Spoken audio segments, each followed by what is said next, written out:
Our special guest today is the man who I regard as thinking about energy and how to provide energy to the world in ways that are unique, ways that I just don't see being done by other public intellectuals and certainly not being done by the energy lobby. You know who I'm talking about.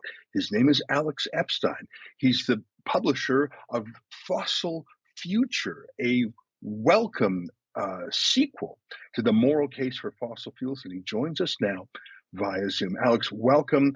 This Hey, book Ezra. is the most important, but great to see you. It's so important for professional arguers, for people trying to actually persuade minds, because you have new ideas here that I have not heard before, and I pay attention to this file.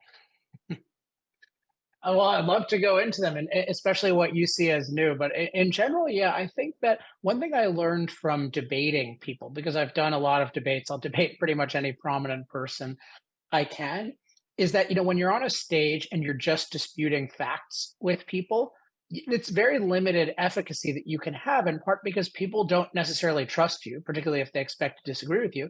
So you often get these conflicting statements of fact. But what I found is when you go into framework, so the basic ideas that influence everything else, then you can actually move people. So an example I use a lot is when I am having a discussion, I establish at the beginning, hey, should we carefully weigh both the negative side effects and the benefits of fossil fuels versus just looking at the negative side effects? And everyone says, well, of course, we should look at both. And yet in practice, people almost never look at the benefits. So that's a way of framing the conversation such that people are actually looking much more at the full picture, or as I often call it, the full context. And it makes a huge difference. And the more you can frame things in a way that makes sense, I would put it as common sense, but not common practice, the more you can help people think about the issue rationally, and the more they'll be open to maybe you are right about the facts if you're giving them a framework that makes sense. Well, and that's what your books are all about. I mean, your last book, The Moral Case for Fossil Fuel, it takes it head on because I think too many people in the industry are self-hating oil and gas people. They say, yes, what I'm doing is wrong, but it's the lesser evil. That was sort of the argument I made in my book, Ethical Oil. I Right, said, right. go around the world compared to oil from Iraq or Nigeria or Saudi Arabia. Canadian American oil is better, but you came out and said, no, no, no, it's not better.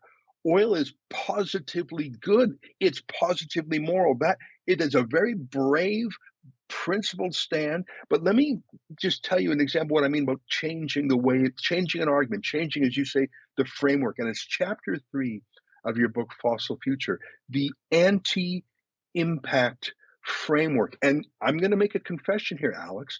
I bought into that. The anti-energy extremists always say, well, we have to get to zero emissions, we have to get zero impact, we have to erase any impact from this energy. And for some reason I accepted, yes, we must do that. But you make an excellent point. Why don't you make it here instead of me paraphrasing it? You challenge the anti-impact framework. So the best way to sum up the anti-impact framework is you can think of it as a dual idea. It's the idea that human impact on nature is one, intrinsically immoral, and two, inevitably self-destructive.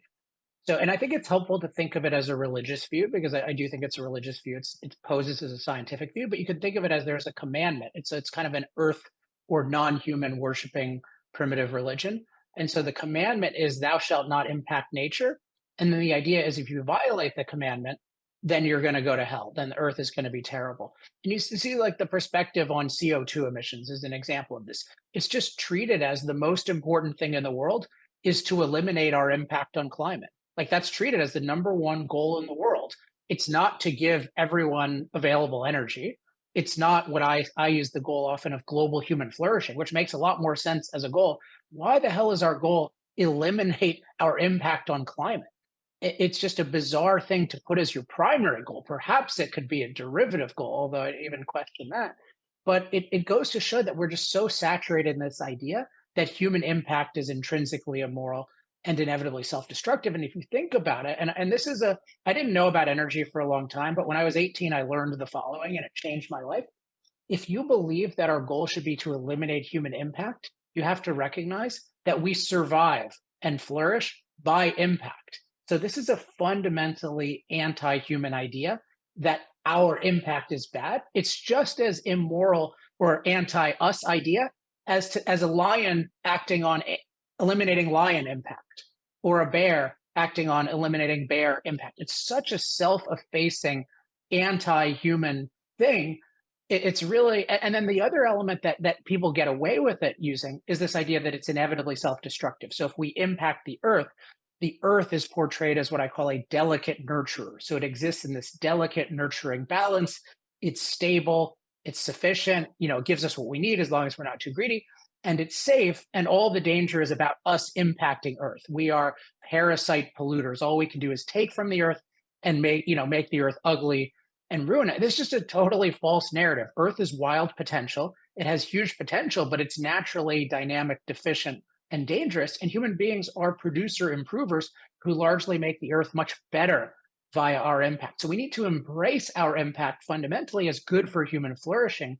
We want to avoid anti-human impacts, human harming impacts, but in general, we should think of our impact as something that makes the earth, a much more wonderful, beautiful place. That's an excerpt from my show every night. It's called The Ezra Levant Show. That's me, Ezra Levant. You can see the whole thing behind our paywall. Well, there's a lot of goodies behind there. I do a show every weeknight. My friends Sheila Gunn Reid and David Menzies and Nat and Kat have their shows too. You get a ton of content for just $8 a month.